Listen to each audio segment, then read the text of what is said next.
Hello नमस्कार दोस्तों, मैं राजेंद्र पांडे आज फिर से आ चुका हूँ एक नई कहानी के साथ। और ये कहानी जो है बहुत ही शानदार होने वाली है, क्योंकि ये कहानी आपके हार्ट टच भी कर सकती है। काफ़ी बहुत ही बेहतर है, डीप मैसेज के साथ भी है दोस्त। बेसिकली ये है कि यार समय निकालिए अपनों के लिए, क्योंकि वो अपने ही होते हैं जहाँ पे हमें ना बहुत ही लवली मोमेंट्स देते हैं। तो चलिए सुनते हैं कि इस कहानी में आखिर में ऐसा क्या है जो हमें सीख सकते हैं। स्टोरी का जो टाइटल होने वाला है वो है कि अपने परिवार के साथ वक्त बिताइए, क्योंकि वक्त ही अपनों के साथ होता है। 21 साल के बाद एक आदमी अपनी माँ के साथ डेट पर जाने के लिए अपने दिन के बारे में बता रहा था। शादी के 21 साल बाद मेरी पत्नी चाहती थी कि मैं किसी और औरत को खाने और फिल्म दिखाने बाहर ले जाऊं। उसने कहा, मैं तुम्हें बहुत प्यार करती हूँ, मगर मैं यह भी जानती हूँ कि यह दूसरी औरत तुम्हें बहुत प्यार करती है और तुम्हारे साथ जरूर कुछ वक्त बिताना चाहेगी। वो दूसरी औरत जिसके साथ मेरी पत्नी चाहती थी कि मैं वक्त बिताऊं, वो मेरी माँ थी, जो पिछले 19 साल से एक विधवा का जीवन जी रही थी।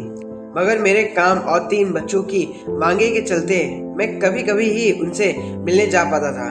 उस रात मैंने उन्हें खाने और फिल्म दिखाने चलने का न्योता देने के लिए फोन किया। उन्होंने पूछा, क्या हो गया, तबीयत ठीक है ना?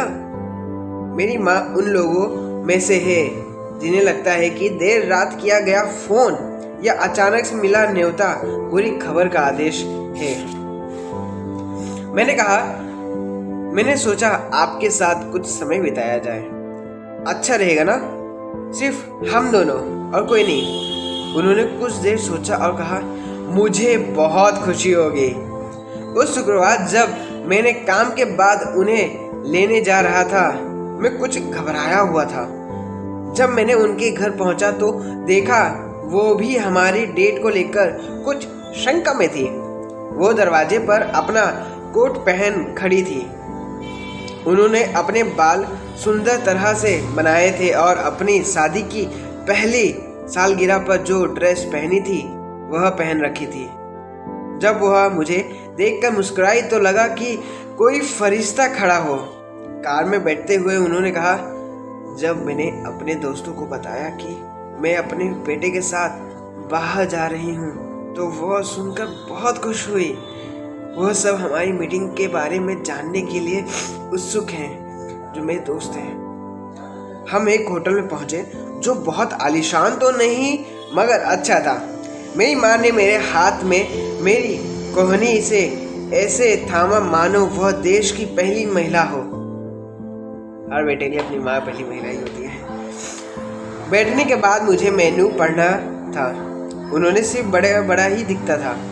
पढ़ते पढ़ते जब मैंने आंखें उठाकर ऊपर देखी तो माँ मुझे देख रही थी। उनके होठों पर मुस्कान थी। जब तुम छोटे थे तब मैं ऐसे तुम्हें मेन्यू पढ़कर सुनाया करती थी, उन्होंने कहा। तो फिर अब समय है कि आप आराम से बैठे और मैं आपके लिए यह करूं, मैंने जवाब दिया। खाने के दौरान हमने काफ़ी बातें की, कुछ खास नहीं, बस एक दूसरे के जीवन में क्या नया चल रहा है उसके बारे में।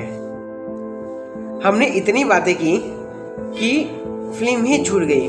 बाद में जब मैं उन्हें घर छोड़ने गया तो उन्होंने कहा, मैं तुम्हारे साथ फिर से बाहर चलूंगी, बस चलते मुझे इनवाइट करो। कैसी रही डेट?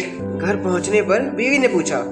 बहुत ही अच्छी, उम्मीद से कहीं बेहतर, मैंने बताया। कुछ दिन बाद मेरी माँ एक बड़े दिल के दौरे के साथ गुजर गई। सब कुछ इतना जल्दी हो गया कि मैं उनके साथ कुछ कर भी नहीं पाया।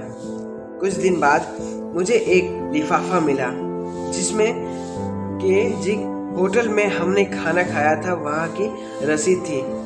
साथ में एक लेटर था जिसमें लिखा था, मैंने इसका बिल पहले ही भर दिया है, पता नहीं मैं वहाँ हो पाऊंगी या नहीं, मगर कोई बात नहीं, मैंने दोनों लोगों के पैसे भरे हैं, तुम्हारे और तुम्हारी पत्नी के।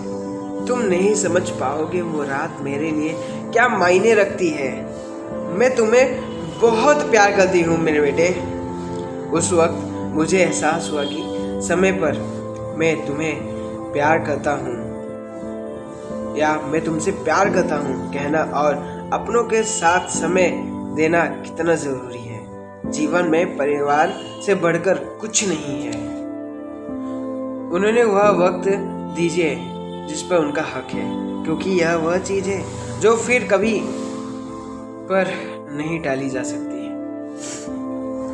तो दोस्त, इसका कंक्लूजन क्या है कि समय दीजिए अपने परिवार को, समय दीजिए उन अपने लोगों को जिन पे उनका हक है।